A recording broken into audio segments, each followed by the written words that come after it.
ইনশাআল্লাহ চ্যাম্পিয়নও পাইছি তো ইনশাআল্লাহ।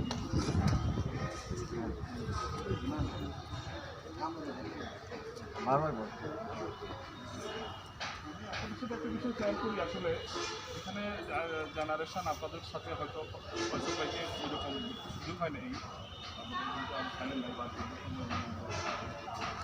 বাড়ি থাকার কারণে স্পোর্টসের খুব নাম করা একজন ব্যক্তি বড় ভাইও এই আমাদের উনি আমাদের নোয়াখালী জেলা টিমে খেলতেন। তো আমরা ওই সবাই মিলে সিদ্ধান্ত নিয়েছিলাম যে আমাদের তো আসলে এখানে এখন সাংগঠনিকভাবে কিছুটা ইয়ে আছে, পিছিয়ে আছে। তো আমরা সবাই মিলে সিদ্ধান্ত নিয়েছি আমরা ফয়সল ভাই যেন আমাদেরকে, আমি বলছিলাম কালকে যে ভাই আপনি আমাদেরকে একটু আমাদের সাথে থাকেন, তো উনি ওনাকে বলছিলাম, প্রস্তাব দিয়েছিলাম যে উনি যেন আমাদের ম্যানেজারে থাকেন আর কি।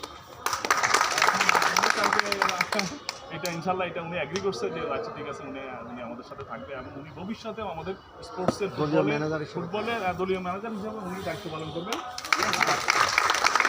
আগামী হচ্ছে যে উনি আগামীতেও ফুটবলে এখানে আমাদের জেলার সর্বোচ্চ, জেলাতে এটা সর্বোচ্চ প্রতিষ্ঠান, এখানে উনি আমাদের সাথে জেলার সর্বোচ্চ খেলাধুলার সাথে উনি আমাদের সাথে সর্বাঙ্গীনভাবে সহযোগিতা করবেন এবং সেটাও আমি আশাবাদী।